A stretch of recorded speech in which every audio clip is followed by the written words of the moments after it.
Oke, selamat malam Yusana Family semuanya. Bagaimana kabarnya? Coba dong diketik di kolom chat. Yang kemarin sudah menonton acara Yusana Fantastik, ketik yes di kolom chat Yusana Family. Kita pengen lihat nih bagaimana siapa saja yang udah nonton, apa belum pada nonton nih, jangan-jangan nih fans setia setiap hari Selasa nih ya. Coba, wah baru dua nih yang jawab. Oke, nonton semua ya. Baik, Isana Family. Yes, kita bertemu lagi tentunya dengan acara yang totally berbeda dengan acara Isana Fantastik sebelumnya. Kita bertemu lagi di acara Dokter Talk malam hari ini. Setiap Selasa di mana kita mengundang dokter dengan berbagai spesialisasi untuk memberikan pengetahuan ataupun insight dan juga sharing pengalaman mereka kepada Yusana Family tergantung dengan tema yang kita angkat setiap minggunya. Oke, kembali lagi berjumpa dengan saya, tentunya host Anda malam hari ini, Erniati Waridi, Senior Marketing Officer dan juga Corporate Nutritionist dari Yusana Indonesia. Nah, sebelum kita memulai acara kita malam hari ini, saya ingatkan kembali kepada Yusana Family semuanya untuk mengajak, untuk merimain, mengingatkan teman-temannya, rekan-rekannya, siapapun itu untuk join sekarang juga gitu. Joinnya jangan entar-entar, ilmunya dapatnya cuma setengah-setengah jadinya ya. Jadi joinnya dari awal. Kalau bisa kayak tadi udah ada beberapa orang tuh bukan on time lagi hadirnya ya, tapi in time. Belum jam 7 aja udah pada hadir. Nah, itu yang bagus karena setiap segmen saya pasti on time Bapak Ibu ya. Jam 7 sharp kita mulai. Nah, oke, Sana Family, sebelum kita panggilkan speaker kita yang tentunya sangat powerful untuk memberikan pengetahuan beliau kepada Yusana Family semuanya, saya mau menginformasikan rundown kita, acara kita malam hari ini, karena segmen malam hari ini sangat spesial. Setiap bulannya di awal bulan kita punya segmen yang agak sedikit berbeda dengan training-training kita di setiap hari Selasa. Jadi nanti setelah Bapak Ibu selesai Q&A, tanya jawab, jangan kemana-mana dulu, karena kita juga punya segmen yang sangat spesial, yaitu Rank Advancement Recognition untuk Yusana Family semuanya. Karena di Yusana, visi kita adalah the healthiest family on earth. Sementara kalau kita melihat definisi sehat secara overall atau holistik, itu nggak cuma membicarakan sehat secara fisik, secara mental, sosial, spiritual, bahkan sehat secara ekonomi ya. Kalau kita simpelnya saja, bagaimana kita bisa happy kalau tak punya fulus gitu ya Yusana Family ya. Jadi Yusana itu membahas semua aspek ya. Jadi itu yang unik di malam hari ini. Jadi stay tune terus Yusana Family dari awal sampai akhir, pastikan Anda selalu join dan menyimak tentunya penjelasan dari narasumber yang sudah kita undang. Oke, siapa narasumber kita malam hari ini? Tentu seperti Yusana Family lihat pada layar, tema kita adalah waspadai gejala psoriasis ya. Psoriasis ini banyak sekali sebetulnya, bukan banyak sekali orang, bukan banyak kejadiannya, tapi dalam artian banyak orang suka menyamaratakan kayak eksim apa segala macam gitu ya, padahal yang namanya gangguan kulit itu sangat bervariasi ya Yusana Family ya. Dan inilah nantinya salah satunya, mungkin kita bisa tanya jawab juga nanti dengan speaker kita, jadi bisa dijabarkan lebih rinci. Psoriasis itu apa sih sebetulnya? Jadi Yusana Family semuanya kalau bertemu dengan calon customer Anda, calon klien Anda, atau mungkin bahkan ada anggota keluarga rekan-rekan Anda yang mengalami ini, jadi bisa tahu apa langkah yang tepat untuk selanjutnya, bagaimana penanganannya ya. Oke, saya nggak mau panjang kali lebar kali tinggi, nanti jadinya volume kita belajar matematika, walaupun saya suka matematika ya. Nah, langsung saja kita panggilkan speaker kita yang sangat spesial malam hari ini. Yuk, sama-sama kita panggilkan Dr. Irmadita Citrasanti, spesialis kulit dan kelamin. Beliau adalah seorang dokter dermatologis, dosen juga, dan juga seorang woman trainer ya. Beliau seorang entrepreneur. Yes, kita sapa dulu nih. Selamat malam, Dokter Irma. Mbak Erni, apa kabar? Alhamdulillah sehat, Dok. Ini berarti ini Yusana Family coba nih di chat dulu di kolom chat, siapa nih yang orang Surabaya. Dokter Irma orang Surabaya nih soalnya nih ya. Arek Surabaya. Iya, arek Apakah ada arek Surabaya. Surabaya di sini? Banyak nih, Dok. Kita soalnya dari Sumatera sampai kalau Papua belum ada sih, tapi sampai Sulawesi udah ada, sampai Samarinda udah ada gitu ya. Oke. Ini masih aktif berarti apa di rumah sakit apa di klinik nih, Dok? Biasanya sehari-harinya prakteknya, Dok. Dua-duanya Mbak Erni, saya di rumah sakit, kalau di rumah sakit sebagai dosen, jadi lebih untuk ngajar dokter-dokter yang sedang ambil spesialisasi kulit dan kelamin. Kalau di Oke. klinik praktek, gitu. Baik, baik, baik. Siap. Nah, saya langsung persilakan kepada Dokter Irma untuk share screen, jadi bisa langsung membawakan materi kita malam hari ini.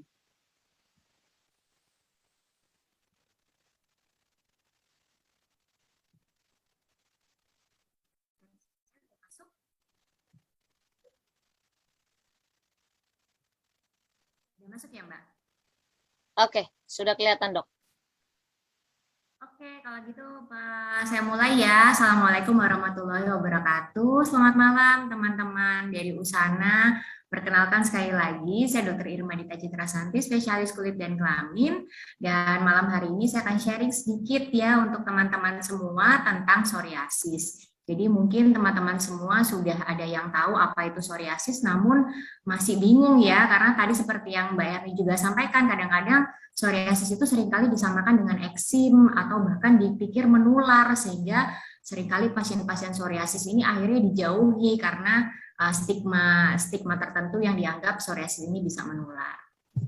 Nah, sedikit tentang psoriasis, sebetulnya psoriasis itu merupakan suatu penyakit kulit yang kronis. Kronis itu artinya dia timbul dalam jangka waktu yang lama, seringkali berulang atau seringkali kumat ya, dengan pertumbuhan sel kulit baru yang terlalu cepat. Nah, makanya kenapa pasien-pasien psoriasis itu sel kulit barunya itu akan terus menumpuk di permukaan sehingga dia akan membentuk bercak yang tebal, warnanya merah, dan seringkali disertai dengan sisik yang tebal.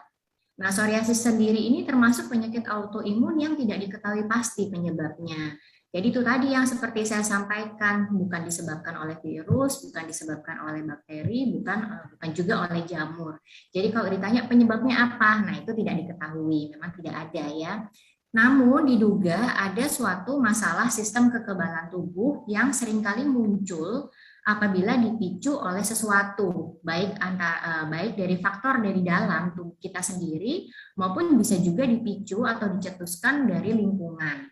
Nah, ini yang penting sekali untuk teman-teman ketahui dan mungkin bisa diinformasikan ke keluarga atau yang lain ya, bahwa psoriasis itu bukan termasuk penyakit kulit menular. Jadi apabila kita berjabat tangan dengan pasien psoriasis tidak perlu takut karena tidak menular.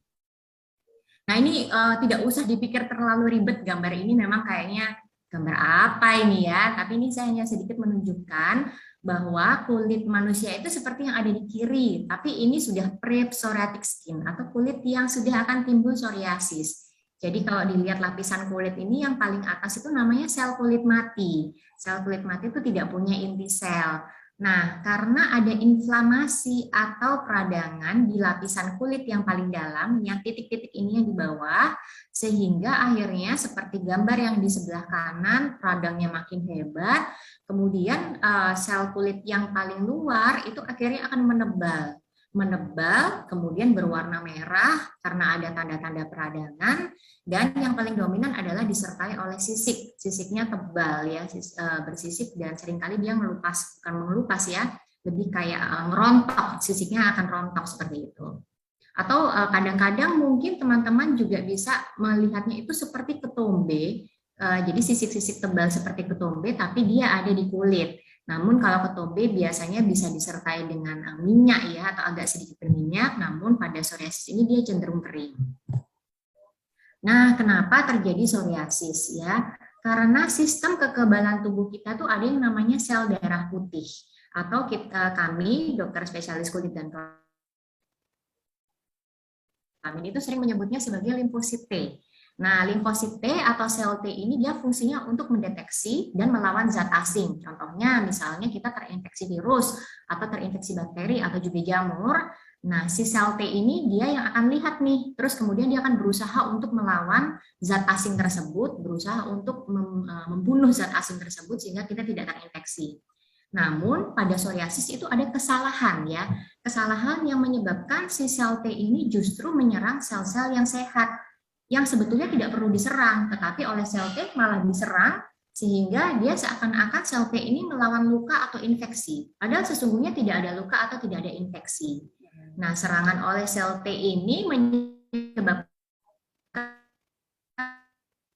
tubuh itu dari yang seharusnya. Itu sebabnya sel kulit kita atau permukaan kulit dari pasien-pasien psoriasis itu seringkali dia lebih tebal. Kemudian ada bercak merah dan dan ada sisiknya. Itu kenapa terjadi tumpukan sel kulit ekstra atau yang lebih di atas kulit. Jadi kalau misalnya ditanya berarti apakah mungkin pada psoriasis itu ada apa namanya, ada kekebalan yang berkurang ya, atau daya tahan tubuhnya berkurang? Nah itu tidak ya. Jadi daya tahan pasien psoriasis ini tidak berkurang, daya tahannya baik-baik saja. Tetapi ada kesalahan. Jadi tidak berkurang dan tidak juga berlebih, tetapi ada perubahan dari sistem kekebalan tubuh. Nah, angka kejadian psoriasis ternyata dari beberapa penelitian termasuk yang tahun 2020 yang terbaru, prevalensi atau insidensinya itu terus meningkat. Jadi dia tambah terus, pasien-pasien psoriasis itu entah kenapa selalu bertambah. Namun ada alasannya nanti yang saya jelaskan di belakang. Dan di Poli saya sendiri, karena saya bekerja di Rumah Sakit Umum Daerah Dr. Sutomo Surabaya, ada peningkatan juga pasien-pasien dengan psoriasis yang dari 2016 itu 6,4% naik menjadi 8,12%. Nah ini ya yang penting teman-teman semua, gejala dan tanda klinis psoriasis. Jadi dia ada bercak merah, kemudian bercak merahnya itu tebal, dan ada sisik ya, sisiknya juga tebal. Dan biasanya pasien psoriasis itu tidak terlalu mengeluh rasa gatal. Jadi misalnya skala gatal itu 1-5, mungkin rasa gatalnya itu antara 2 dan 3 saja. Jadi tidak yang gatal sekali. Kadang-kadang ada terasa agak panas atau agak menyengat seperti itu. Tapi banyak juga pasien yang tidak ada keluhan sama sekali. Jadi yang dikeluhkan ya hanya bercak merah tebal dan bersisik saja. Kemudian yang paling dominan, bukan yang paling dominan, yang paling khas ya, yang paling khas pada psoriasis itu adalah seringkali muncul pada area yang sering terkena trauma. Misalnya siku ya, apabila sering ketatap tuh bahasa Jawa, sering terbentur ya, sering terbentur siku, terus kemudian lutut sering terbentur. Nah, biasanya nanti akan timbul lesi atau bercak merah tebal bersisik yang baru di tempat yang terbentur tadi. Kemudian contohnya lagi kulit kepala. Nah, misalnya pasien psoriasis sebel nih, sisiknya tebal sekali di daerah kulit kepala, kemudian sengaja menyisir dengan terlalu keras. Justru karena menyisir terlalu keras, seringkali akan menimbulkan bercak merah baru di daerah kulit kepala, atau kita sering menyebutnya sebagai Koppner phenomenon. Nah, ini ada tipe-tipe psoriasis, nanti ada gambar-gambarnya yang lebih jelas. Jadi ada tipe plak, ada psoriasis pada kuku, ada tipe inversa, ada tipe gutata, pustular, dan erythrodermic psoriasis. Nah, ini adalah gambaran plak psoriasis ya, kita bisa melihat namanya plak. Plak itu dia adalah seperti plakat ya, jadi dia bercak tebal, sedikit meninggi, namun ditandai dengan bercak merah yang tebal, kemudian ada sisiknya juga sisik yang tebal. Nah, ini ya, khas sekali seringkali ada di daerah yang sering terkena trauma. Misalnya seperti ini ada di lutut, kemudian ini juga dia ada di scalp atau di kulit kepala, lalu ini di bagian siku. Kemudian yang kedua, psoriasis itu juga bisa mengenai kuku. Jadi karena psoriasis sendiri ini dia adalah penyakit yang kronis, yang tidak bisa sembuh, namun bisa dikendalikan, jadi dia seringkali kumat apabila ada faktor pencetus, sehingga biasanya pasien-pasien psoriasis yang sudah terkena psoriasis ini dalam jangka panjang, kukunya seringkali akan rusak, seperti gambar tersebut. Kemudian gambar yang di bawah ini adalah psoriasis artritis. Ya, meskipun tidak selalu, namun beberapa pasien itu bisa menderita psoriasis artritis. Arti dari psoriasis artritis ini adalah dia akan mengenai sendi-sendi. Jadi apabila pasien psoriasis ini juga sering mengeluh sendi-sendinya nyeri, nah bisa jadi ini mengarah pada psoriasis artritis. Nah, kemudian untuk gambar yang di atas, inverse psoriasis adalah psoriasis, bercak psoriasis yang timbul pada daerah lipatan. bisa pada ketiak seperti pada gambar berikut, terus kemudian bisa juga pada lipatan payudara, bisa pada daerah selangkangan atau daerah inguinal kalau bahasa medisnya. Nah, ini seringkali timbul inverse psoriasis. Nah, kemudian pustular psoriasis adalah jenis psoriasis yang di lesi psoriasisnya atau di bercak merah psoriasisnya, kemudian nanti akan timbul pustul atau nanah ya, seperti pada gambar ini kita bisa lihat ada bercak merah, terus kemudian di bagian atasnya ada nanah-nanah. Nah, ini adalah jenis psoriasis yang pustular. Kemudian pada gambar yang di bawah ini adalah tipe yang gutate atau gutata. Kalau kita sering menyebutnya sebagai psoriasis gutata, bentukannya dia sedikit berbeda. Jadi dia kecil-kecil ya, bercak merahnya kecil-kecil, menyebar di hampir seluruh tubuh, bisa di bagian punggung atau di bagian lengan. Tetapi meskipun kecil-kecil, bintik bercak merahnya diameternya lebih kecil-kecil, tapi selalu disertai juga dengan sisik yang tebal. Dan tipe yang lebih parah, yang paling parah adalah yang erythrodermic psoriasis. Biasanya erythrodermic psoriasis ini terjadi apabila pasiennya sudah lama sekali tidak mendapatkan pengobatan yang tepat, terus kemudian ada faktor pencetus yang berat yang tidak ditangani dengan baik, sehingga akhirnya bercak merah tebal ini menyebar hampir ke seluruh tubuh, biasanya lebih dari 90%. Ini disebut dengan erythrodermic psoriasis. Nah, ini adalah campaign Swim for Psoriasis. Ini bagus sekali ya, ini diadakan oleh European Academy of Dermatology Venerology di Eropa pada tahun 2014 di Belgia. Jadi pasien-pasien psoriasis ini berenang karena ingin menunjukkan bahwa tolong tidak menstigmatisasi pasien psoriasis karena sesungguhnya psoriasis itu tidak menular. Nah, ini adalah beberapa keluhan dan gejala yang paling sering dikeluhkan. Yang pertama tentunya adalah kulit bersisik. 92% pasien itu mengeluhkan kulitnya bersisik karena sisiknya tebal dan sangat mengganggu. Seringkali kalau pasien psoriasis yang cukup parah, kadang mereka malu ya karena misalnya bertamu, kemudian duduk di sofa, nah sisiknya tuh seringkali rontok sampai mengotori sofa seperti itu. Terus kemudian 72% mengeluh merasakan rasa gatal yang cukup mengganggu aktivitas sehari-hari. Lalu bercak merah 69%, nah apalagi apabila bercak merahnya ini timbul di area wajah yang sangat terlihat, sehingga ini akan sangat mengganggu keseharian pasien.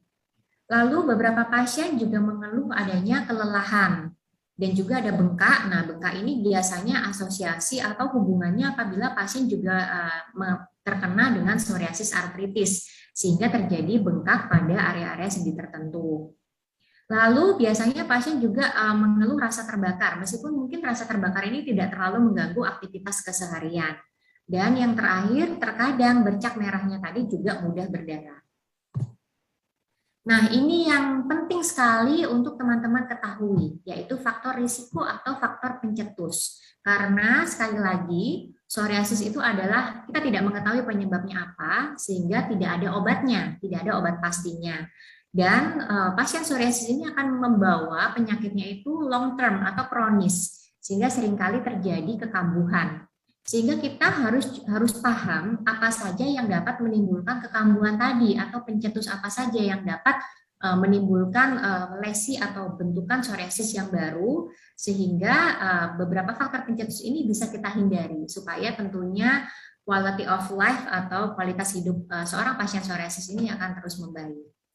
Yang pertama adalah riwayat keluarga. Memang kalau riwayat keluarga adalah sesuatu yang tidak bisa kita modifikasi ya, karena itu sudah given atau pemberian. Jadi biasanya untuk pasien-pasien yang ayah, ibunya, atau kakek, neneknya menderita psoriasis, maka ada potensi untuk mendapatkan penyakit yang sama atau faktor genetik meskipun tidak selalu. Nah, lalu kedua, infeksi virus dan bakteri. Jadi prinsipnya bukan infeksi virus dan bakteri ini menyebabkan psoriasis. Namun, apabila pasien-pasien psoriasis itu sedang menderita penyakit virus atau penyakit bakteri yang tidak ditangani dengan segera, seringkali ini akan mencetuskan atau membuat psoriasisnya menjadi kumat gitu. Karena apabila kita melihat gambar yang sebelumnya saya tunjukkan bahwa psoriasis ini yang utama adalah adanya peradangan. Nah, peradangan yang terjadi di kulit ini seringkali dicetuskan apabila ada infeksi virus dan bakteri. Karena kalau kita tadi lihat atau dengarkan penjelasan saya yang mungkin agak ribet, agak rumit ya, bahwa ada namanya sel T, di mana sel T itu akan mengenali infeksi virus dan bakteri karena dia akan berusaha, si sel T ini akan berusaha untuk mendeteksi dan kemudian tentunya membunuh virus dan bakteri tadi. Nah, karena si sel T-nya sudah kadung aktif dan bekerja, sehingga sel T tadi juga secara tidak sengaja akan mengaktifkan psoriasisnya juga gitu. Jadi, apabila penderita psoriasis itu menderita infeksi virus dan bakteri, sebisa mungkin infeksi ini harus segera diobati supaya tidak membuat atau menjadikan kekumatan dari psoriasisnya sendiri. Nah, kemudian faktor yang ketiga adalah stres. Wah, ini kalau stres ini di hampir semua penyakit mungkin selalu dikait-kaitkan ya, meskipun tidak selalu. Namun pada pasien psoriasis, stres ini adalah salah satu faktor pencetus yang cukup signifikan. Jadi kalau udah stres, nah ini biasanya psoriasisnya kumat. Nah, ini agak mirip dengan eksema atau dermatitis. Eksim juga biasanya bisa dicetuskan oleh stres. Nah, kemudian yang keempat adalah obesitas. Nah, ini sudah merupakan suatu pembicaraan atau suatu penelitian yang sangat masif saat ini bahwa ternyata obesitas itu dapat merangsang faktor pemicu peradangan di dalam tubuh. Jadi tidak hanya di jaringan kulit saja, tetapi di dalam tubuh. Nah, tentunya obesitas ini juga akhirnya akan memicu jaringan kulit yang tidak normal, yaitu psoriasis. Sehingga akhirnya psoriasisnya mulai kumat. Dan kalau kita dilihat gambarnya ada namanya inverse psoriasis atau psoriasis inversa yang seringkali timbul pada area lipatan. Nah, kalau obesitas kan biasanya ada banyak lipatan-lipatan ya, sehingga lesi atau bercak merah psoriasis itu pun dapat terbentuk atau berkembang pada area lipatan. Kemudian faktor pencetus yang lain adalah merokok. Ya, salah satu alasannya adalah karena merokok itu menimbulkan reaktif oksigen spesies atau kadar oksigen yang cukup tinggi di dalam tubuh kita, sehingga ini juga dapat mencetuskan atau membuat kekumatan dari psoriasis. Berikutnya adalah alkohol. Alkohol mekanisme kerjanya sama, jadi dia akan memicu peradangan. Dan juga perubahan hormonal itu juga dapat menyebabkan kekumatan dari psoriasis, dan juga peminum obat-obatan tertentu, misalnya litium, anti malaria, anti radang, dan beta blocker. Beta blocker ini adalah salah satu jenis dari antihipertensi atau darah tinggi, obat darah tinggi. Dan yang terakhir adalah faktor pemicu yang lain adalah apabila mengalami perubahan cuaca yang ekstrim. Nah, kemudian pertanyaannya kapan harus periksa ke dokter? Sebenarnya sih kalau menurut saya apabila kita punya bercak merah meskipun tidak ada rasa yang tidak nyaman, sebaiknya kita periksa ke dokter sebelum terlambat ya. Namun kan prinsipnya psoriasis ini biasanya pasien tidak akan datang apabila tidak mengganggu aktivitas kesehariannya, karena seringkali bercak merah ini tidak menimbulkan rasa gatal. Jadi paling hanya rasa tidak nyaman karena ada bercak merah yang terasa tebal. Namun apabila ini berlangsung terus-menerus, terus kemudian membuat sakit, tidak nyaman, bahkan sudah mulai mengganggu rasa percaya diri kita, apalagi sampai ada keluhan pada sendi seperti nyeri, bengkak, sampai mengganggu aktivitas sehari-hari dan sampai sulit melakukan rutinitas sehari-hari, nah ini adalah saatnya untuk periksa ke dokter. Nah, berikut adalah manajemen secara holistik pada psoriasis. Kenapa holistik? Karena sebetulnya tujuan terapinya adalah untuk meningkatkan kualitas hidup pasien. Jadi biasanya dokter spesialis kulit dan kelamin akan melihat komorbiditas ya. Komorbiditas itu artinya hal-hal yang mungkin dapat memicu kekambuhan dari psoriasis itu sendiri. Contohnya salah satunya tadi adalah obesitas, atau mungkin apabila pasiennya ada dislipidemia atau kadar kolesterol yang tinggi. Nah, kalau positif, biasanya kami akan merujuk ke spesialis yang lebih ahli. Misalnya kalau dia ada artritis, bisa saja kita akan merujuk ke spesialis reumatologi atau penyakit dalam. Nah, apabila tidak, tetap kita akan lakukan screening setiap tahun. Nah, apabila memang terbukti ada psoriatic arthritis, ini ya seperti yang saya sebutkan tadi, kita akan rujuk ke reumatologis. Kemudian ada communication screening, kita lihat interaksi apakah ada masalah, Dan ini yang penting sekali, faktor-faktor trigger atau faktor-faktor pencetus yang mungkin dapat menimbulkan kekambuhan dari psoriasis pada seorang pasien. Misalnya obesitas ya, obesitas ini adalah salah satu yang sangat dilihat oleh WHO pada saat ini terkait dengan manajemen psoriasis. Jadi apabila pasien ada obesitas, maka harus dilakukan intervensi untuk menurunkan berat badan. Kemudian apabila pasiennya merokok, ya sebaiknya dilakukan program untuk menghentikan merokok. Lalu apabila memang ada stres, ya sebaiknya juga dilakukan intervensi secara psikologis. Dan apabila memang ada infeksi, infeksinya harus dilakukan terapi secara adekuat. Nah, kemudian untuk pengobatan psoriasis sendiri, kami SPKK memberikan berbagai macam pengobatan ya, bisa dengan pengobatan tunggal, bisa juga dengan pengobatan kombinasi. Intinya, biasanya kami dokter spesialis kulit dan kelamin akan melakukan scoring. Scoring itu jadi kita akan memeriksa pasiennya body surface area atau luas dari psoriasis sendiri pada satu area. Berapa persen terkena body surface areanya. Kemudian bagaimana pasti skornya atau ada scoring tersendiri untuk menilai kemerahan dari bercak merah dari lesi atau bercak merah dari psoriasis, kemudian seberapa tebal sisik dari psoriasis. Lalu kita akan melihat apakah ini masuk yang mild atau yang ringan, atau ini masuk yang derajat sedang ke derajat berat. Apabila ringan, kita bisa memberikan terapi krim atau terapi topikal, kemudian bisa juga dikombinasi dengan fototerapi. Fototerapi itu adalah pasien disinar, diberi terapi penyinaran dengan namanya Neuroband UVP. Lalu untuk yang moderate to severe atau yang derajat sedang ke derajat berat, biasanya kita akan memberikan terapi sistemik atau dengan pengobatan obat oral atau obat minum, bisa juga diberikan tetap kombinasi dengan pemberian krim, dan juga fototerapi. Nah, ini kenapa penting sekali pada pasien untuk mendapatkan pengobatan? Karena setelah dilakukan studi oleh WHO ini ya studinya, jadi biasanya kebanyakan 94,2% tujuan mereka mendapatkan terapi ya tentunya untuk supaya lesi atau bercak merah pada kulitnya itu membaik secara cepat. Jadi tidak perlu harus betul-betul sembuh, tetapi membaik secara cepat. Namun 93,3% pasien mintanya ya sembuh total, semua bercak merah di tubuhnya itu betul-betul menyembuh. Sedangkan yang paling rendah 40,9% biasanya tujuan untuk mendapatkan terapi adalah supaya mereka bisa melakukan aktivitas pekerjaan secara normal.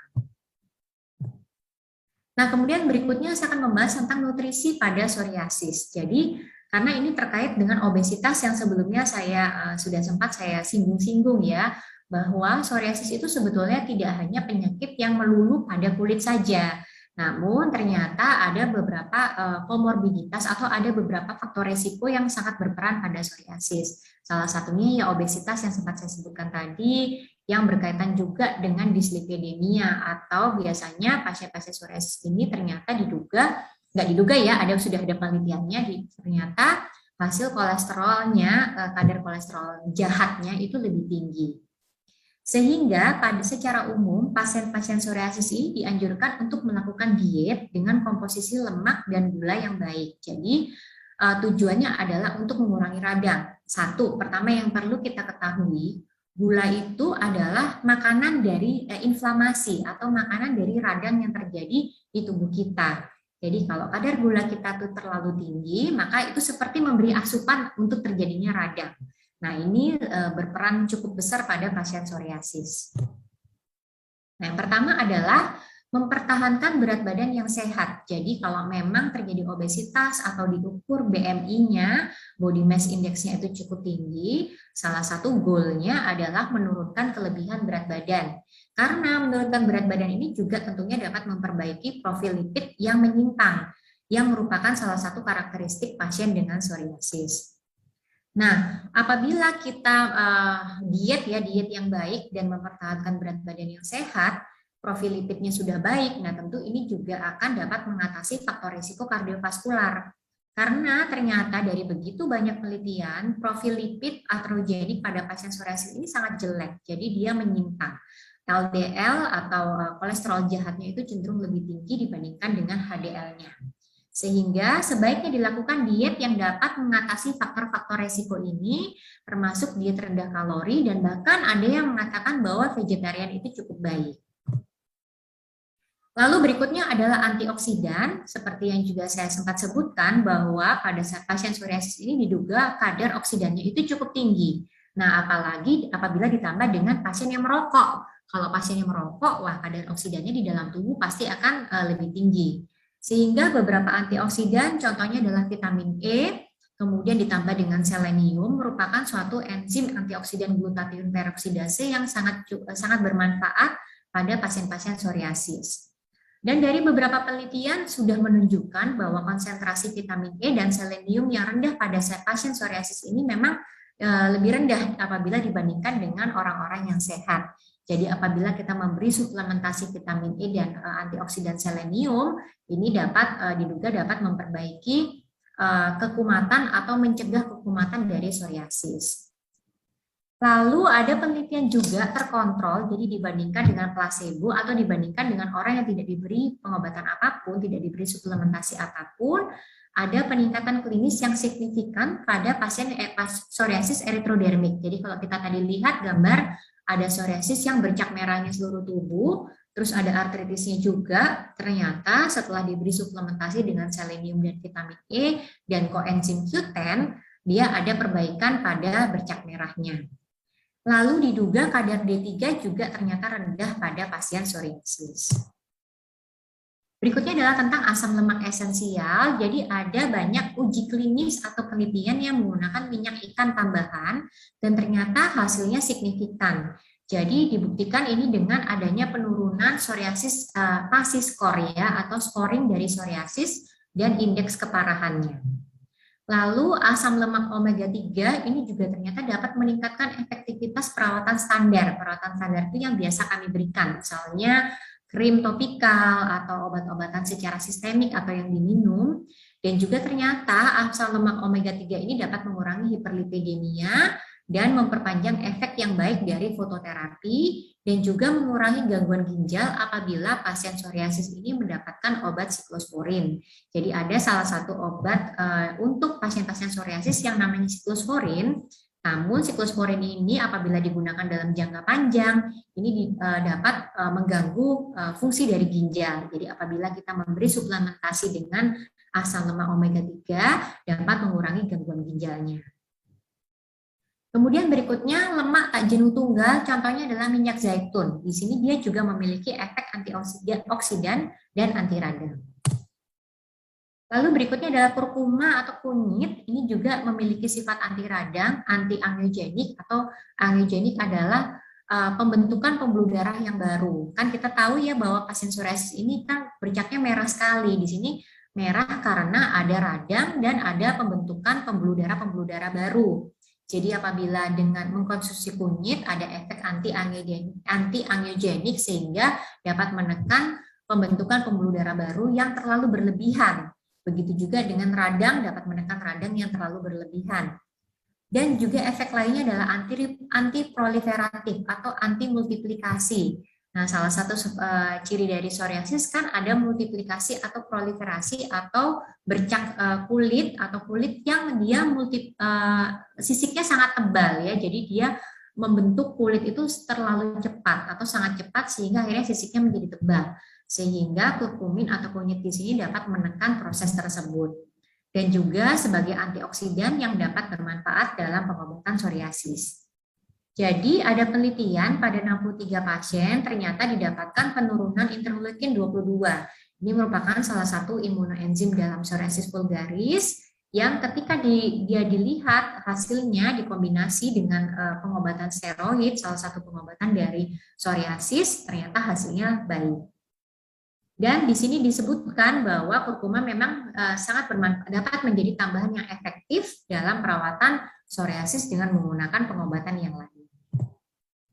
Jadi secara kesimpulan tambahan-tambahan nutrisi yang baik pada psoriasis misalnya antioksidan, misalnya adalah vitamin C, vitamin E, beta-karoten, selenium, lalu konsumsi sayur dan buah-buahan misalnya berries, cherry, sayuran hijau yang juga merupakan konsumsi yang tinggi antioksidan, lalu salmon, sardin, dan ikan-ikan kaya omega 3. Dan juga kita boleh juga mengkonsumsi herbal-herbal yang tinggi antioksidan seperti thyme, kurkuma, jahe, dan juga lemak-lemak yang sehat. Jadi ingat ya teman-teman semua, tidak semua lemak itu jahat. Jadi lemak-lemak yang sehat contohnya adalah minyak zaitun dan lemak-lemak yang dapat kita dapatkan dari biji-bijian maupun kacang.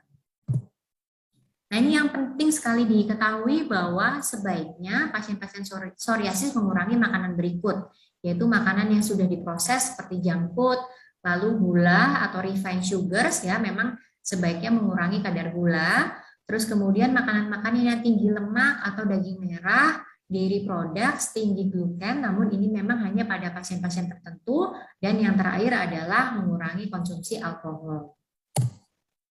Nah, ini adalah beberapa kampanye dari Kementerian Kesehatan yang saya rasa cukup baik ya. Jadi sudah membuat kampanye tertentu. Apa itu psoriasis? Sudah dijelaskan bahwa psoriasis merupakan peradangan kulit menahun, ditandai dengan bercak merah, kulit yang mudah terkelupas, menebal, terasa kering dan bersisik. Terus kemudian semua bagian tubuh bisa terkena pada psoriasis. Dijelaskan juga ya bagian-bagian mana yang biasanya terkena. Kemudian bagaimana juga gejala-gejalanya, bisa diketahui bahwa pada psoriasis ternyata sendi-sendinya juga dapat terjadi pembekakan dan rasa yang kaku. Dan disebutkan juga faktor pemicu kambuhnya psoriasis, misalnya ada infeksi seperti yang tadi saya jelaskan. Jadi kalau ada infeksi apapun itu, infeksi virus maupun infeksi bakteri, sebisa mungkin segera diobati. Bahkan seringkali apabila ada gigi yang berlubang, sebaiknya juga segera ditambal, karena dia tidak sebagai penyebab, namun sebagai pencetus, karena ada infeksi kronis tertentu yang apabila ini dibiarkan akan dapat memicu kekambuhan dari psoriasis. Obat-obatan juga tadi saya sudah sempat sebutkan, maaf, begitu juga stres, lalu cedera pada kulit ya, hindari cedera pada kulit karena ingat apabila kulit kita itu gampang cedera atau terbentur akan biasanya akan timbul bercak merah baru pada area tersebut. Lalu misalnya pasien yang memiliki gangguan sistem kekebalan tubuh, nah ini biasanya juga akan lebih mudah terjadi psoriasis. Contohnya pasien yang mengidap HIV. Kemudian merokok, konsumsi minuman alkohol yang berlebih, perubahan hormon, dan yang terakhir obesitas yang juga sudah saya jelaskan lebih detail. Baik, itu saja sharing mengenai psoriasis dari saya. Mungkin nanti kita akan lebih banyak interaksi pada saat tanya jawab. Saya kembalikan kepada Mbak Erni. Silakan Mbak Erni. Oke, thank you Dokter Irma penjelasannya. Wow, jadi sudah tahu ya bahwa penting banget memang kita cepat-cepat sebetulnya langsung periksa kalau ada muncul apapun itu di kulit ya, jangan dianggap sepele. Baik, sebelum kita masuk tanya jawab Yusana Family, saya ada penjelasan sedikit terkait produk-produk di sana tentunya yang bisa membantu untuk mendukung kesehatan kita sehari-hari. Oke, tadi Dokter Irma sudah menjelaskan cukup gamblang ya, dengan jelas sebetulnya bahwa peran nutrisi ini terutama sebetulnya untuk case psoriasis itu sangat mendukung sekali. Tentu kalau kita membicarakan mengenai nutrisi itu paling utama itu didapatkan dari makanan. Pola makan sehat tadi Dokter Irma sudah menjelaskan mana makanan yang dianjurkan, mana makanan yang harus dikurangin. Kalau kita simplify, Yusana Family selalu bisa mempraktekkan dengan konsep piring My Healthy Plate atau konsep piring teh atau konsep isi piringku ya kalau di Indonesia kampanyenya. Jadi konsep piring teh itu kalau kita lihat Yusana Family bentuknya seperti huruf T. Ini piringnya agak kebalik nih ya karena tulisannya. Jadi setengah piring Anda adalah sayur ya. Nah, sama buah, kalau bisa sayur only, buahnya beda lagi gitu ya, lebih banyak jadinya. Seperempatnya adalah protein, baik protein hewani atau nabati, dan seperempatnya adalah karbohidrat. Nah, karbohidratnya itu ya bisa nasi, bisa kentang, bisa mie, pasta ya, bisa sangat bervariasi Sana Family ya. Ya, yang sering kita temukan faktanya di lapangan gitu, kalau pakai mie instan ditambah nasi lagi gitu ya. Jadi karbo tuh karbo. Ya, itu sering terjadi. Atau fakta lainnya yang sering terjadi di masyarakat kita adalah nasinya bukan seperempat ya, tapi satu piring penuh gitu kan. Terus nanti lauknya bisa 2 macam. Sayurnya cuma 3 sendok. Atau enggak biasanya cuma nambah kuahnya doang, udah ambil kuahnya aja biar enggak sepet ya. Biasanya gitu tuh faktanya Sana Family di lapangan ya.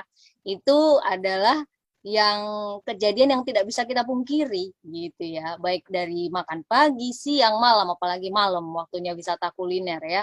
Mau ada corona nggak ada corona ya tetap aja makanan tetap banyak ya. Jadi kita tinggal pindah jari aja. Sebelumnya mungkin kita langsung ke lokasi, kalau sekarang dari gadget kita masing-masing kita ordernya gitu ya. Jadi itu adalah fakta yang terjadi di masyarakat. Tapi tentunya ini selalu dikampanyekan, tidak bosan-bosannya setiap orang kesehatan untuk mengkampanyekan ini. Kenapa? Karena ini sudah sangat simpel sekali Sana Family. Tapi tentu Anda butuh niat yang kuat dan konsistensi. Karena kata kuncinya kalau kita bicarakan healthy lifestyle atau healthy eating, bukan cuma makan pagi dong yang sehat gitu ya. Makan malam apa-apanya blast. Sebetulnya kalau Sana Family mau praktekkan sama healthy plate, ada juga konsep lain namanya 80-20. 80-20, 80% Anda makan sehat, 20%-nya Anda makan ya bolehlah sesuai selera Anda gitu ya. Bukan berarti nggak boleh sama sekali, nanti nggak enjoy your life di Sana Family ya. Tadi Dokter Irma sudah menjelaskan bahwa salah satu faktor pencetusnya itu adalah obesitas ya. Obesitas itu sangat berhubungan erat dengan manajemen berat badan. Manajemen berat badan ya mau tidak mau itu pasti hubungannya dengan pola makan gitu. Banyak orang yang sering gagal program penurunan berat badannya karena terlalu menyiksa. Pengennya cepet-cepet hasilnya gitu ya, pengen langsung gitu. Tadinya biar dapat, misal contoh ini sering terjadi seperti ini Sana Family. Seseorang memiliki berat badan 40, kemudian mungkin setelah beberapa tahun dia akhirnya mendapatkan tambahan bonus berat badan 10 kilo gitu ya kan, atau bahkan ada yang sampai 20 kilo. Jadi 60 kilo, bayangkan. Padahal idealnya dia mungkin berat badan 40. Itu dia dapatkan sebetulnya bertahun-tahun misalnya. Tapi pas pengen turun pengennya 1 bulan, 3 bulan gitu ya. Itu agak sering ya kalau kita di ahli gizi itu kita sering menemukan case seperti itu ya. Jadi tujuan sebetulnya penurunan berat badan itu ada penurunan berat badan yang sehat, ada yang tidak baik tentunya. Itulah kenapa banyak orang yang turun berat badannya kemudian terjadi efek yoyo ya. Jadi udah turun drastis swing gitu ya kan, kayak roller coaster, tapi habis itu naik lagi gitu ya. Akhirnya menyebabkannya apa? Akhirnya individunya jadi stres karena balik lagi berat badannya. Itulah kenapa sebetulnya salah satu tips yang bisa kita berikan kepada Usana Family semuanya adalah Anda dengan pelan-pelan praktekkan My Healthy Plate ini gitu loh. Jadi nggak terlalu sengsara. Tentu di sini ada 3 habit. Habit makan sayur, kebiasaan makan protein, kebiasaan makan karbo. Jangan sekaligus. Lah biasanya makan nasi 1 piring penuh gitu ya kan, tiba-tiba jadi seperempat, ya menderita perut Anda, terus teriak-teriak pasti Sana Family ya. Gitu, ada caranya. Nah, caranya tentu salah satunya tipsnya untuk Sana Family semuanya Anda merubahnya satu-satu, pelan-pelan. Mana yang paling mudah dulu untuk dilepaskan? Misalnya Bapak Ibu, oh kayaknya saya paling gampang kalau ngurangi porsi nasinya dulu deh, gitu. Porsi nasinya biasa 1 piring, kurangi jadi 3/4. Praktekkan seminggu atau 5 hari, kalau Anda bisa konsisten, itu biasanya Anda bisa jangka panjang. Karena tujuannya ini untuk jangka panjang ya. Bonus Anda turun berat badan itu bonus sebetulnya. Kita ingin mempraktekkan healthy eating ya, pola makan yang sehat long term, jangka panjang. Kemudian misalnya Bapak Ibu, oh kayaknya saya lebih mudah kalau nambah sayurnya deh, misalnya seperti itu ya Sana Family ya. Itu bisa gitu ya. Jadi kayak tadi yang nasi 1 piring kurang jadi 3/4 dulu, kemudian jadi setengah baru jadi seperempat ya. Jadi jangan langsung 1 piring penuh tiba-tiba besoknya seperempat. Bapak Ibu pasti kelaparan. Nah, manusia itu sudah fitrahnya kalau terlalu menyiksa nggak akan konsisten. Kata kuncinya kan ingin konsisten. Nah, jadi sambil di Sana Family pelan-pelan nih mempraktekkan healthy eating, pola makan yang sehat seperti ini, kebutuhan tiap hari nutrisi tubuh kita kan selalu ada, nggak bisa dong. Bahkan kadang-kadang kalau kita lagi banyak serangan radikal bebas atau oksidan, itu kebutuhan nutrisi kita bisa lebih tinggi lagi. Ya, jadi tiap hari kita membutuhkan asupan nutrisi yang memadai, yang optimal. Nah, untuk membantu itulah sebabnya kita bisa didukung oleh suplementasi.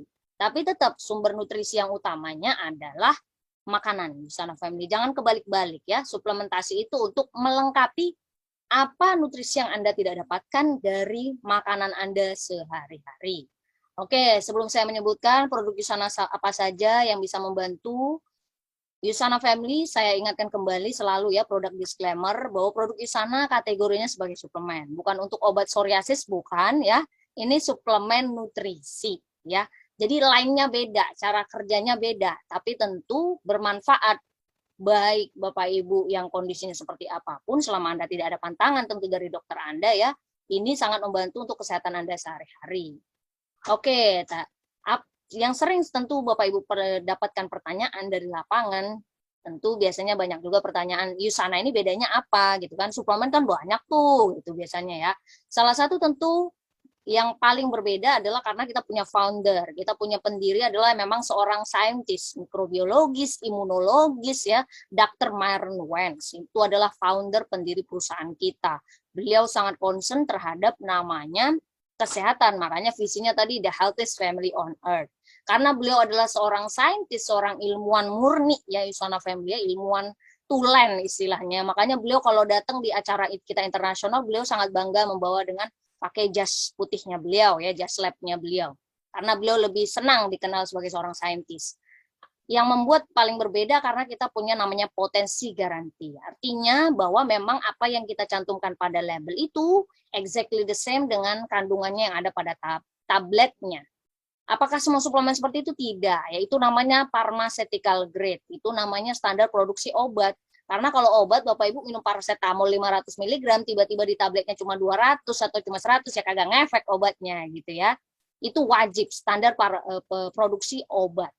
Harus sama apa yang tercantum pada label kemasannya dengan apa yang pada tabletnya. Nah, Usana sebetulnya terdaftar sebagai kategorinya suplemen makanan ya, suplemen. Nah, suplemen itu tidak ada kewajiban seperti ini. Ini adalah bentuk karena kita punya core value, excellent dan integritas, itulah kenapa kita punya potensi garansi ini. Apa yang tercantum pada label itu memang ada pada tabletnya. Jadi itulah yang menyebabkan ketika Bapak Ibu mengkonsumsi, Bapak Ibu betul-betul mendapatkan benefit atau manfaatnya. Nah, produk-produk yang kita rekomendasikan tadi dari penjelasan Dokter Irma itu sudah banyak sekali ya nutrisi-nutrisi seperti antioksidan. Antioksidan itu seperti vitamin C, E, beta karotin, selenium gitu ya. Bahkan di sini di produk utama kita yang kita sebut dengan Cellsential itu core mineral dan juga Usana Vitox, di mana tidak hanya nutrisi ini, dia dari multivitamin, mineral dan juga antioksidan semuanya sudah ada di sini. Bahkan ditambahkan dengan yang namanya 8 komposisi itu dalam intelligent complex, di mana intelligent complex ini salah satunya merangsang produksi antioksidan endogenus atau yang kita sebutkan salah satunya adalah glutathione ya di dalam tubuh kita. Nah, glutathione juga itu antioksidan diproduksi di dalam tubuh. Dengan adanya intelligent complex yang ada pada Cellsential itu membantu merangsang agar diproduksi antioksidan ini lebih banyak di dalam tubuh kita. Jadi, kemudian omega 3. Tadi omega 3 ini termasuk kategorinya anti radang ya, sudah dijelaskan secara gamblang juga oleh Dr. Irma. Omega 3 itu ada pada Biomega. Bahkan Biomega tidak hanya ada omega 3 tetapi juga diperkaya dengan vitamin D ya. Karena tadi ada penjelasan bahwa orang-orang yang mengalami psoriasis itu mereka ada kecenderungan kadar vitamin D3 dalam darahnya itu lebih rendah ya. Jadi bisa. Jadi kita usahakan normal dong. Kalau nggak bisa defisiensi ya jangan defisiensi milihnya ya nutrisi itu ya. Kemudian vitamin C. Vitamin C tentu itu ada pada produk Propapanol C. Produk Usana yang memiliki kandungan vitamin C itu banyak, Usana Family. Selain Propapanol C itu ada pada Procosa. Bahkan di Procosa ada juga kurkumin atau turmeric. Itu ada di Visionex ya. Kemudian kalau kita membicarakan kurkumin di mana tadi fungsinya sudah sangat banyak sekali ya. Itu juga ada pada Hepasil. Hepasil Detox juga dia punya yang namanya Intelligent Detox Support Complex ya. Dalam artian dia memang mendukung untuk proses detoksifikasi di dalam tubuh. Tetapi salah satu benefitnya adalah dia tadi merangsang produksi antioksidan glutathione di dalam tubuh kita. Itulah sebabnya kenapa dia sangat membantu untuk kesehatan kulit. Dan tentunya yang sering mungkin sebagian sudah tahu, sebagian tidak tahu, bahwa betapa pentingnya peran koenzim Q10 terhadap kesehatan kulit kita juga. Dan karena koenzim Q10 biasanya kita taunya hanya untuk stamina atau energi ya, dia punya direct relation, tapi sebenarnya tidak hanya itu. Koenzim Q10 itu ada pada Coquinone 30. Nah, produk-produk ini di Usana biasanya kita menyebutnya dengan Beauty Edition Series ya. Tapi karena nutrisi sebetulnya fungsinya nggak sempit ya, fungsinya luas ya. Jadi dari Cellsential, Biomega, Propapanol C, Prokosa, Visionex, Hepasil, Kokinon. Kalau Bapak Ibu ingin mendapatkan kulitnya yang bagus tadi ya, atau mungkin Anda bertemu dengan case-case pasien seperti ini juga boleh direkomendasikan. Tapi jangan lupa tadi ya, produk disclaimer-nya juga. Kalau bisa konsultasi juga sama dokter masing-masing, karena belum tentu dia cuma punya psoriasis, bisa saja dia punya gangguan kesehatan yang lain. Itulah pentingnya kenapa harus konsultasi kepada dokternya masing-masing. Oke? Nah, ini kebetulan banget nih Usana Family. Saya juga mau informasikan bahwa memang sudah di-capture nih Usana Family produk-produk beauty edition series. Ini memang kita nyebutnya kecantikan, tapi sebetulnya nggak cuma buat cewek-cewek ya gitu kan. Kalau cowok dibilang cantik agak gimana gitu ya. Tapi ini sebenarnya untuk mendukung kesehatan secara holistik. Tapi memang produk-produk yang Bapak Ibu lihat pada layar ini bisa memiliki direct relation untuk mendukung kesehatan kulit Anda ya. Karena memang benefitnya sudah banyak yang tentunya merasakan, bahkan kalau rutin minum omega 3 tuh ada yang kulitnya bagus banget ya, karena dia kan tadi ya mengontrol kadar inflamasi dalam tubuh biar balancing ya, jadi nggak out of control gitu. Nah ini kita seperti Usana Family ketahui, nah kebetulan nih produk-produk ini juga itu ada pada promo paket kita ya Usana Family ya, ini namanya Active Body Pack. Kenapa Active Body Pack namanya ya, karena memang sebetulnya produk ini bisa ditujukan juga kepada orang-orang yang sport enthusiast ya, sport enthusiast ataupun atlet ataupun Bapak Ibu yang tadinya pengen tidak ada hambatan dalam aktivitas Anda ketika Anda bergerak. Intinya Anda ingin sistem gerak Anda stabil ya dan aktif setiap hari. Daya tahan tubuh Anda kuat. Nah, Anda bisa merekomendasi produk ini. Tapi kalau Bapak Ibu beli paket ini, Anda nggak cuma dapat benefit tadi, badannya fit dan juga aktif, tetapi juga Anda bisa mendapatkan benefit untuk kesehatan kulitnya juga. Ya, kemudian paket yang kedua juga namanya adalah Gorgeous Fit, seperti namanya gorgeous ya, gorgeous saja tuh berarti kan cantik atau ya pokoknya amazing gitu ya, fabulous apalah namanya, mirip-mirip gitu Usana Family ya. Karena memang produk ini juga memang tujuannya seperti Hepasil, Usana Family taunya untuk liver ya, untuk nutrisi liver, Visionex nutrisi mata gitu. Tapi kandungannya karena Usana tidak pernah single nutrien, kita selalu formulanya itu kita mengutamakan formula, variasi formula. Jadi Usana Family bisa mendapatkan banyak benefit. Salah satunya selain ini ya, mendapatkan nutrisi pada liver, nutrisi pada mata gitu ya. Kemudian Anda juga bisa mendapatkan nutrisi untuk kesehatan kulit Anda. Itu promo yang masih berlangsung. Ini stok terbatas Usana Family, Anda langsung order. Bisa saja sebelum tanggal 9 kita udah close promonya. Kalau stoknya sudah sold out gitu ya. Jadi cepet-cepetan, jangan nunggu entar-entar gitu. Nanti nggak kebagian Usana Family ya. Kemudian kita juga punya program yang sangat menarik yang kita sudah launching sebelumnya, yaitu Move Up Bonus. Ini buat Usana Family yang memang juga tadi saya sudah jelaskan di awal, di Usana kesehatan yang kita maksud tidak hanya kesehatan fisik tapi juga kesehatan secara finansial. Ya, karena Anda bagaimana mau happy kalau nggak punya fulus, seperti itu simpelnya ya. Nah, ini bisa membantu Usana Family juga untuk mendapatkan tambahan income. Kita namanya punya Move Up Bonus Program. Jadi kalau Bapak Ibu naik peringkat, misalnya ke builder itu nambah 30 CPP, achiever 50, director 70, bronze 90, dan silver 110. Program ini berlaku untuk seluruh Usana Family semuanya yang ranknya di bawah silver. Atau dari associate baru atau associate lama siapapun Anda, selama rank Anda belum mencapai silver director, Anda bisa mengikuti program ini.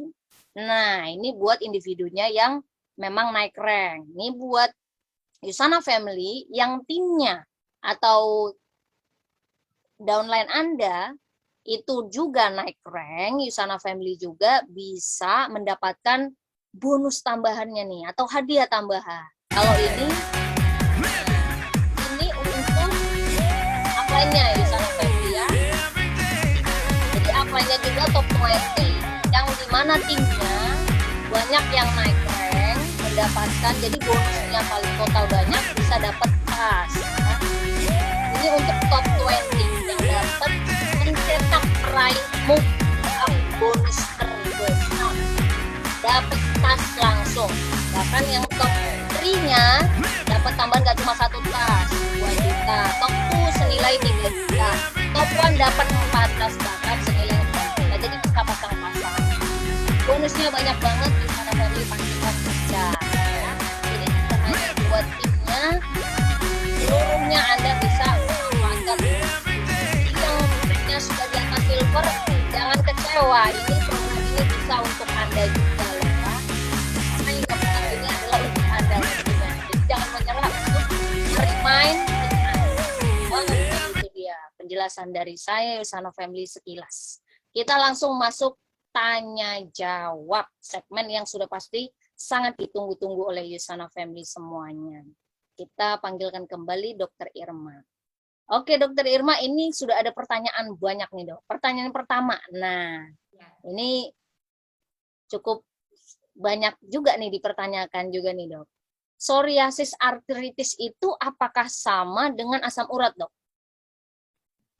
Ya, terima kasih pertanyaannya. Baik sekali nih pertanyaannya. Kalau ditanya apakah sama-sama asam urat, jelas berbeda ya. Kalau asam urat itu kan kalau kita periksakan di laboratorium, maka dia kadar asam uratnya pasti akan meningkat. Sedangkan kalau psoriasis artritis, ya nanti kalau diperiksa di laboratorium, kadar asam uratnya biasanya dia tidak meningkat. Namun dia terkait dari autoimunnya sendiri.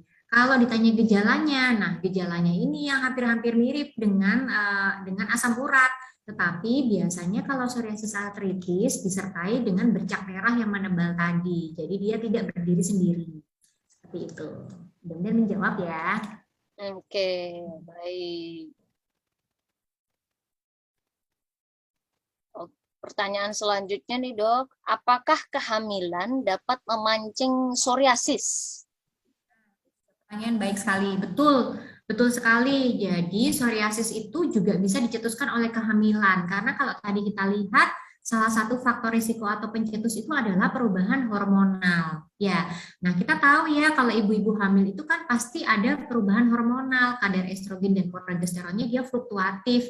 Nah ini adalah salah satu faktor pemicu dan saya sering sekali mendapatkan pasien-pasien yang pada saat tidak hamil, psoriasisnya itu cenderung tenang, fase remisi namanya ya, nggak kumat sama sekali. Tapi ketika ternyata sedang hamil, wah psoriasisnya langsung kambuh keluar semua. Jadi itu memang dapat terjadi. Gitu. I see. Jadi memang, tapi walaupun nggak semua case orang hamil pasti muncul seperti ini ya, Dok ya. Oke, nah ini ada juga pertanyaan, apakah psoriasis itu berpengaruh terhadap fungsi-fungsi internis? Mungkin maksudnya fungsi organ tubuh dalam kita. Ya, fungsi yang ada di dalam begitu maksudnya ya. Yes, yes. Ya, tidak semua sebetulnya, namun dibalik. Jadi misalnya ada faktor sistemik atau misalnya salah satunya tadi yang sering saya sebut-sebut obesitas tuh. Nah, kalau obesitas tuh kan biasanya profil lipid atau namanya dislipidemia ya. Jadi kadar kolesterol pada darahnya itu cenderung dia lebih tinggi, nggak normal, kadar LDL-nya itu lebih tinggi. Nah, ini akan memperparah dari pasien-pasien psoriasisnya sendiri dan juga bisa sebaliknya. Jadi dia timbal balik. Biasanya pasien yang dislipidemi itu dapat terjadi psoriasis dan sebaliknya pasien psoriasis itu ketika diperiksa ternyata kebanyakan adalah dislipidemi atau terkait dengan obesitas. Jadi kalau ada pasien psoriasis dia obesitas, salah satunya pasti dia disuruh diet dan minum obat kolesterol kalau memang kolesterolnya tinggi. Namun tidak semua ya. Jadi apakah ginjalnya juga ikut rusak misalnya, apakah heparnya juga ikut rusak? Enggak semua seperti itu. Tapi kalau tadi ada juga tentang konsumsi alkohol ya. Nah, konsumsi alkohol sendiri dia direct hubungannya secara langsung. Tentunya kalau minum alkohol terlalu sering, selain psoriasisnya akan sering kumat, ya dia akan memperberat kerja hati atau livernya. Gitu.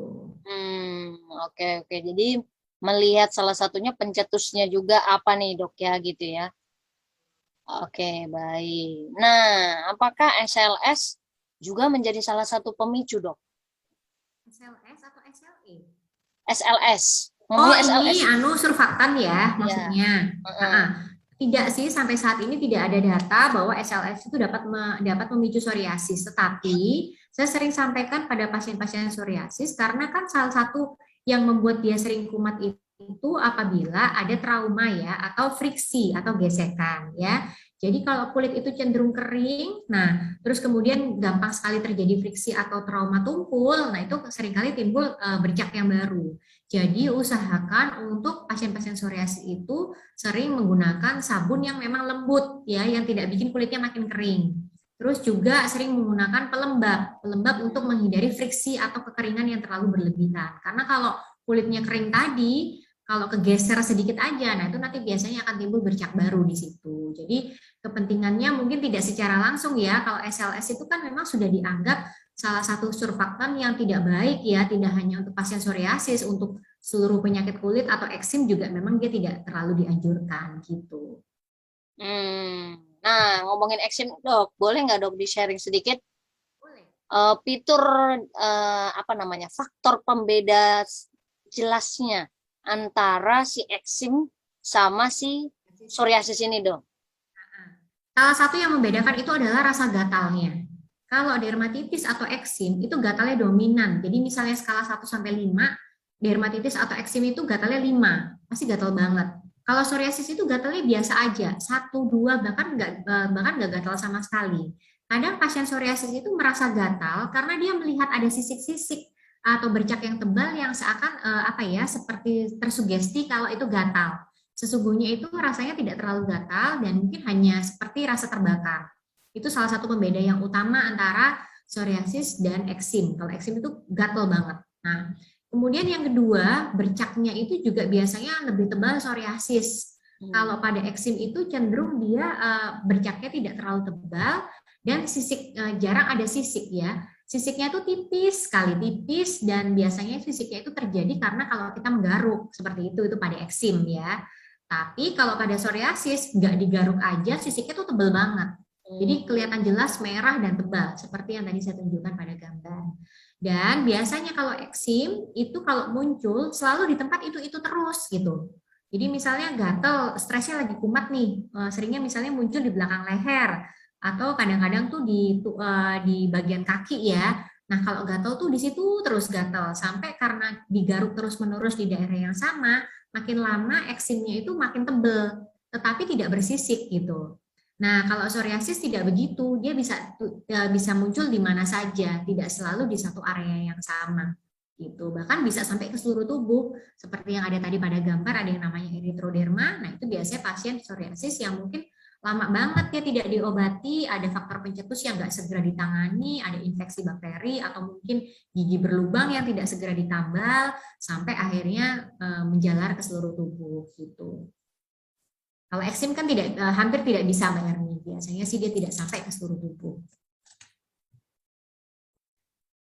Jadi memang, tapi tadi saya ingat banget yang penjelasan dokter Irma gitu ya, yang mengenai bersisiknya ya dok, sampai kadang mereka kalau mungkin areanya sudah cukup luas gitu ya dok ya, mungkin kalau mereka duduk di mana, itu saya baru totally tahu tuh dok, bahwa ternyata sisiknya tuh bisa sampai jatuh sendiri Rontok. gitu ya, rontok ya. Benar, rontok-rontok banget. Dan itu tidak terjadi pada eksim.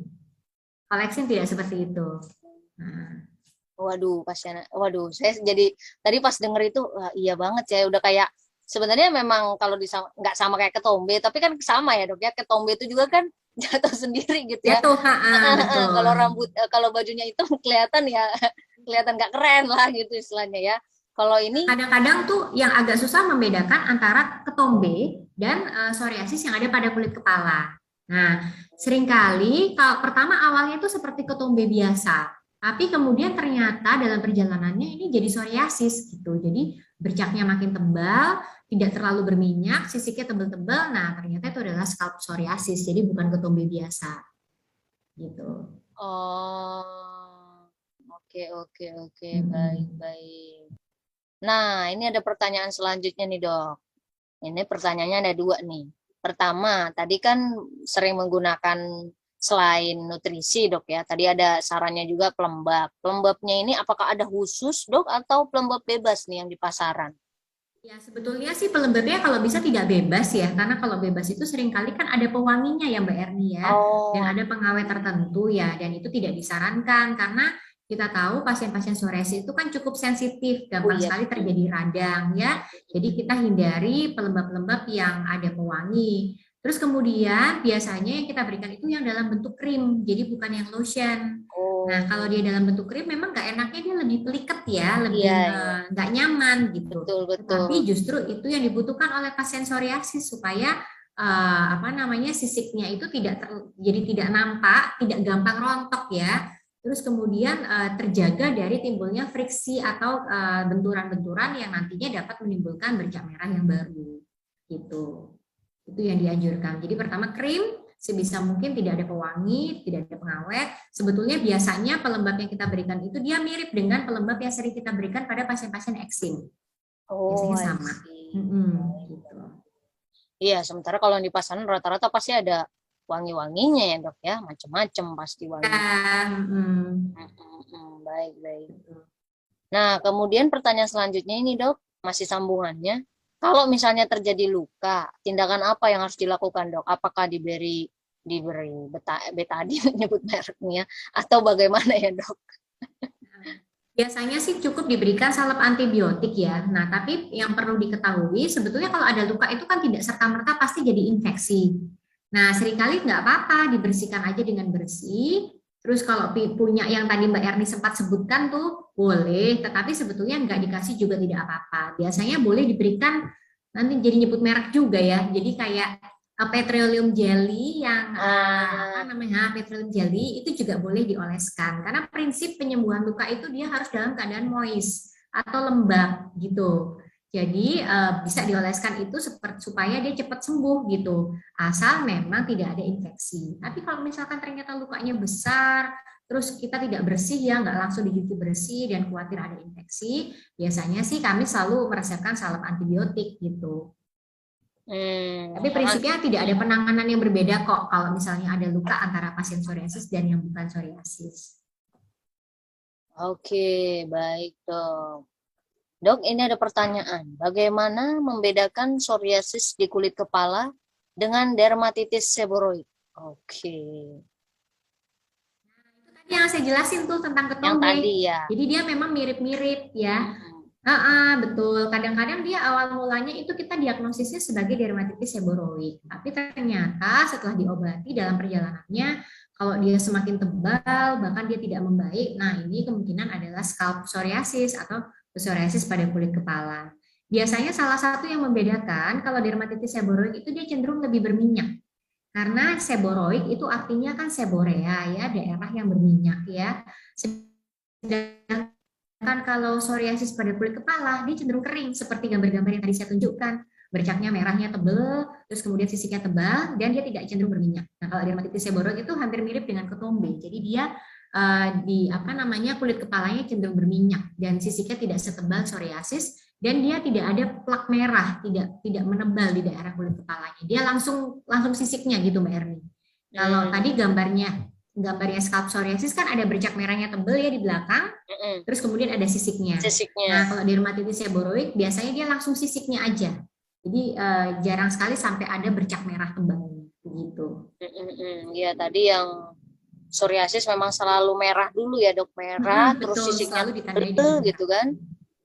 Iya sampai berjatuhan sih ya Usana Family ya. Jadi sudah dibayangkan sisiknya seperti apa ya itu ya kalau sudah sampai jatuh sendiri. Ya soalnya kalau kita sambil gerak-gerak ya sudah pasti ini ya dok ya. Nah pertanyaan lain nih dok, berarti nih dok kan tadi meminimalisir tidak terjadi luka. Nah kalau lukanya dibiarkan berarti dia bisa muncul lagi tuh dok, spotnya di situ psoriasisnya itu berarti ya. Halo? Gimana Mbak Erni? Kalau lukanya kenapa maaf? Kalau misalnya nih, ya kalau misalnya nih kan orangnya udah punya psoriasis nih dok di siku, terus nanti dia misalnya luka di tangan di bagian sininya, terus tapi nggak langsung cepat-cepat penanganan. Nah berarti itu bisa muncul lagi tuh spot tambahan baru tuh di situ psoriasisnya ya dok. Iya betul. Jadi kalau psoriasis itu tidak muncul selalu di tempat yang sama, dia bisa muncul di tempat-tempat yang baru. Makanya biasanya kami kalau menanyakan pada pasien yang misalnya sedang dapat terapi, terus pasiennya kontrol, kita selalu tanya, ada bercak baru tidak? Gitu. Nah, bercak baru itu maksudnya bercak baru di lokasi yang lain. Itu adalah salah satu tanda pengobatannya berhasil atau tidak. Kalau misalnya masih timbul bercak yang baru, nah ini bisa dua nih. Bisa pengobatan kita mungkin dosisnya kurang, atau ada faktor pencetus yang belum dieliminasi oleh pasien. Misalnya dia ternyata lagi sakit gigi, nggak ditambal-tambal, sehingga akhirnya bercak barunya tuh muncul terus gitu. Padahal kita sudah memberikan pengobatan yang adekuat, yang baik. Jadi itu tadi yang saya tekankan terus-menerus bahwa faktor risiko atau faktor pencetus itu betul-betul sebisa mungkin ditangani segera supaya bercaknya psoriasis ini nggak tercetus untuk timbul terus begitu. Contoh lain gampang-gampangan tuh yang saya selalu tanya pada pasien selain sakit gigi yang belum ditambal atau gigi berlubang, misalnya pada wanita keputihan. Itu kadang-kadang kita nggak sadar, kita keputihan terus nggak menimbulkan bercak-bercak baru pada psoriasisnya. Terus kemudian kadang meskipun pasiennya tidak mengeluh, saya seringkali juga tetap memberikan ini obat cacing, Mbak Erni. Kan obat cacing itu idealnya diminum 6 bulan 6 sekali. bulan sekali, Selalu benar. ada keluhan kan? Betul. Selalu ada keluhan. Jadi ya kita mencoba untuk mengeliminasi faktor pencetus apapun yang ada di tubuh kita dengan harapan kekambuhan dari psoriasis tadi itu bisa ditekan begitu. Oke, baik. Nah, ini ada pertanyaan nih, Dok, karena tadi kan Dokter Irma ada menjelaskan mengenai salah satu faktor pencetusnya adalah genetik. Beliau ini orang tuanya, ibunya dulu dari muda sudah terkena psoriasis. Nah, sebagai anaknya, apa yang bisa dilakukan oleh beliau agar misalnya yang punya orang tua dulu sebelumnya udah kena psoriasis, agar beliau juga nggak muncul nih, Dok. Gitu. Apa yang bisa dilakukan nih? Karena kan kalau namanya, kenapa, Dok? Hah? Nggak bisa, berdoa aja. Oh gitu. Nggak bisa, Mbak Erni. Kalau kita bicara tentang faktor genetik, kan kita tidak ada intervensi genetik ya. Nggak mungkin genetik itu dirubah-rubah ya. Jadi lebih pada ya itu given, pemberian dari Allah gitu. Jadi maksudnya genetik itu bisa diturunkan, tapi tidak selalu. Jadi itu tadi kenapa usahanya apa? Ya berdoa, mungkin begitu ya. Jadi mudah-mudahan saya tidak diturunkan nih psoriasisnya dari orang tua, itu aja sih. Tapi tidak ada pengobatan khusus. Prinsipnya seperti itu. Oke. Atau mungkin bisa juga ya, Dok, ya tadi faktor-faktor pencetus yang lain ya, Dok. Yang lainnya dikontrol gitu. Jadi kan karena dia udah ada resiko nih compare to other people gitu loh. Halo, Dok? Ya. Jadi harus lebih hati-hati ya, Bu ya. Selain tentunya berdoa, Ibu harus lebih betul-betul memang tadi faktor pencetusnya. Jadi kalau ada sakit gigi jangan ditahan-tahan gitu ya. Jadi langsung segera ke dokter gigi. Kalau ada luka atau apa yang mencetus biar ada inflamasinya terkontrol, nah itu langsung juga ditangani gitu. Jadi jangan actionnya jangan lama-lama gitu ya, karena memang tadi sudah compare dengan orang lain yang nggak punya riwayat keluarga, berarti kan ini jauh lebih ya, walaupun dibilang lebih kemungkinan lebih besar muncul ya, tapi intinya udah dapat rezekinya seperti itu. Itu kayak macam saya tuh, Bu. Jadi kayak saya pun nggak bisa kayak milih. Misalnya orang tua saya kan dua-duanya punya alergi. Ya, sebetulnya saya nggak bisa milih juga. Kebetulan saya dapat alergi juga gitu ya. Tapi saya hati-hati gitu ya dengan praktekan tadi healthy lifestyle biar imunnya lebih balance ya. Imunnya lebih teratur dan mungkin makanannya juga dijaga gitu ya. Oke. Apakah psoriasis ini? Oh, ini pertanyaan. Sebetulnya tadi udah jelasin nih, Dok, tapi ditanya lagi sama beliau. Apakah psoriasis ini bisa kambuh, Dok, karena makanan tertentu?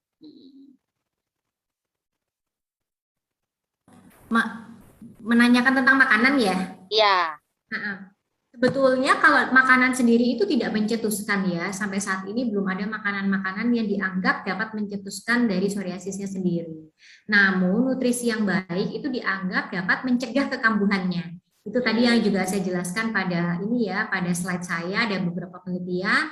Ternyata kalau kita mengkonsumsi makanan-makanan yang sehat, yang kayak tinggi omega 3, ngurangin gula, terus ngurangin daging merah, terus konsumsi antioksidan, itu dapat menekan kekambuhan dari psoriasisnya. Namun bukan berarti misalnya kalau misalkan kita makan daging merah banyak-banyak, terus dia jadi gampang kumat, sampai saat ini sih belum ada. Jadi lebih dibalik gitu ya, dia mengurangi kekambuhannya. Jadi tidak mencetuskan. Gitu.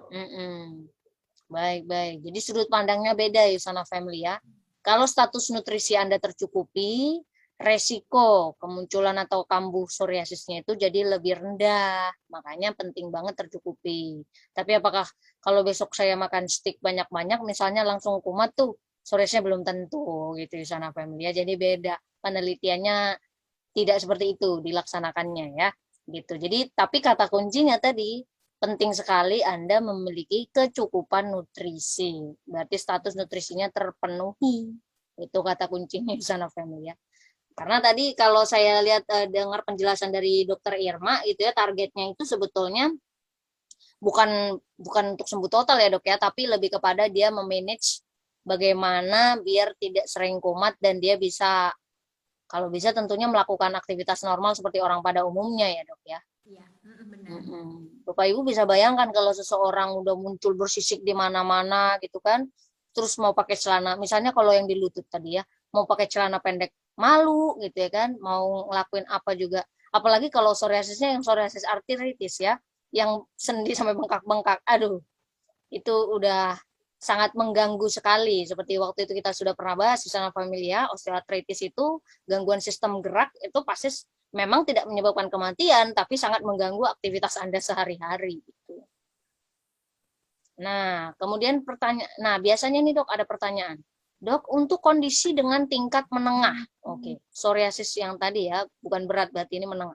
Berapa lama biasa pengobatannya dok, biar bisa ya mungkin termanage lah ya, bukan sembuh total. Sebetulnya juga responsnya tiap pasien itu tidak sama ya. Namun seringkali kita kan lakukan kombinasi terapi, tergantung dari terapinya juga. Karena kalau untuk yang moderate atau yang menengah itu juga tidak selalu kita berikan obat minum ya, kadang juga cuma oles dan fototerapi. Nah, untuk yang obat oles dan dengan dikombinasi dengan fototerapi tergantung juga ya, kadang-kadang tuh 1 bulan 2 bulan itu sudah baik, sudah bersih. Terus tapi kalau misalkan dia dikombinasi dengan obat minum lebih cepat, biasanya 1 bulan itu udah sembuh karena obat minum itu kan minumnya cuma 1 kali seminggu. Jadi obat yang kita berikan tuh biasanya hanya diminum 1 kali seminggu. Jadi dia minumnya cuma 1 kali seminggu tuh minumnya 3 kali ya. Dia minum selama 1 bulan itu biasanya pasiennya sudah puas, sudah cukup puas, sudah cukup bersih. Tetapi itu tadi yang paling sulit adalah menjaga remisinya, menjaga supaya dia tidak kambuh. Itu yang harus kita jaga. Karena terkait sistem imun sih dok ya gitu. Betul, ya. Makanya juga kalau dibilang psoriasis itu bukan berarti daya tahan tubuhnya rendah ya, iya, bukan juga tinggi, tetapi ya memang ada gangguan, prinsipnya seperti itu.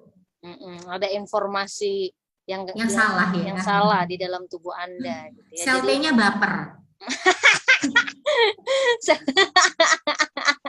Apa baik-baik aja diserang gitu ya Mbak. Benar-benar ini siapa nih? Ini jangan-jangan lawan saya nih gitu. Jadi senggol dikit bacok. Padahal kulit normal kan, prinsipnya seperti itu. Lagi PMS itu sel T-nya berarti tiap hari itu ya. Oke. Nah, jadi itu Sana Family. Oh, beliau tadi yang nanya yang orang tuanya ada psoriasis, salah satunya beliau sekarang memang sampai sekarang alhamdulillahnya beliau nggak kena ya gitu. Tapi dengan salah satunya yang dia sangat terbantu memang kecukupan nutrisinya dijaga oleh beliau ya. Jadi dia konsumsi seperti tadi Dokter Irma kan ada menjelaskan ya bahwa ternyata kejadian psoriasis itu banyak terjadi pada orang-orang yang kadar vitamin D3-nya rendah. Nah, makanya beliau banyak juga tuh mencukupinya dengan konsumsi vitamin D yang cukup salah satunya. Nah, itu ya. Tetap usaha, yang penting usaha dan berdoa itu harus Yusana Family, jangan pasrah. Ya pokoknya saya cuma doa, kalau doa nggak ada usahanya juga itu agak berat itu namanya ya. Minta rezeki tapi nggak ada usaha. Oke. Ada pertanyaan lain juga nih. Oh, sebentar, mana tadi? Berarti stigma terhadap psoriasis ini masih sangat kuat ya dok ya, sampai sekarang berarti dok ya? Makanya kenapa tiap kali ada penelitian tentang psoriasis, baik itu terapi atau apapun, selalu ada penelitian kualitas hidupnya juga, diminta seperti itu. Karena selalu dinilai kan, apakah kualitas hidup pada pasien psoriasis ini udah mulai meningkat atau masih stigmatisasinya masih cukup tinggi gitu. Iya, kasihan juga sih. Itu macam kayak orang yang kena COVID, udah sembuh aja masih dijauhin orang gitu ya kan. Padahal udah kagak nular gitu semuanya ya. Oke, wah itu sangat, ya itu jelas menurunkan ini ya. Oke, yes, kita lihat lagi apakah masih ada pertanyaan dari Sana Family semuanya mengenai hal ini. Baik. Oke. Oh, ini ada paling beliau sharing pengalaman nih, Dok ya. Oh, ini ada pertanyaan, Dok. Berarti apakah kolagen itu bisa membantu, Dok, untuk minimalisir munculnya psoriasis ini? Nggak secara langsung ya, karena sebetulnya kolagen, minuman-minuman kolagen atau nutrisi-nutrisi kolagen itu kan dia nggak kolagen murni ya, biasanya juga Yes. dicampur dengan antioksidan-antioksidan. Nah, yang punya manfaat nih sebetulnya adalah antioksidan-antioksidannya tadi. Jadi ya bisa kalau dibilang nggak bermanfaat ya tidak juga. Jadi cukup ada manfaatnya kok, karena biasanya itu tadi suplemen kolagen ini nggak murni kolagen toh, pasti ada tambahan-tambahan nutrisi-nutrisi yang lain ya pastinya bermanfaat untuk pasien-pasien psoriasis. Yes. Dan Yusana Family kalau mau kolagen, bahan dasar kolagen itu vitamin C plus sama air ya, Yusana Family ya. Jadi Anda banyak konsumsi baik dia buah yang mengandung vitamin C plus jangan lupa tentu minum air putihnya juga harus cukup ya. Itu bisa tentunya membantu karena sendi Anda salah satunya bahan dasarnya adalah kolagen dan kulit Anda juga kan ya gitu. Oke, itu dia sharing penjelasan dari Dokter Irma untuk segmen kita malam hari ini. Thank you banget, Dok, atas pertanyaan lagi ya. Atas jawaban-jawaban sharing-sharing dari Yusana Family semuanya. Ini masih mudah-mudahan Yusana Family semuanya bisa mendapatkan penjelasan ya. Kalau nggak dikit, kalau nggak banyak minimal dikit ada yang diingat. Tadi terutama faktor pencetus tuh ya. Itu penting banget. Bukan penyebab, beda loh Yusana Family, tapi pencetus. Nah, itu harus dikendalikan. Jadi diingat nanti kita bisa. Nah, mungkin itu saja yang bisa disampaikan oleh Dokter Irma. Thank you banget, Dok. Stay safe and stay healthy karena masih aktif terus ya di rumah sakit juga. Mudah-mudahan selalu sukses ke depannya dan selalu sehat pastinya, Dok ya, dan always happy. Oke. Amin. Terima kasih banyak Mbak Erni dan Usana sudah mengundang saya. Juga teman-teman dari Usana, mudah-mudahan sehat selalu, mudah-mudahan sharing saya bermanfaat untuk semua. Sehat-sehat semua ya. Assalamualaikum. Waalaikumsalam warahmatullahi wabarakatuh. Thank you, Dokter Irma. Nah, Yusana Family jangan kemana-mana dulu.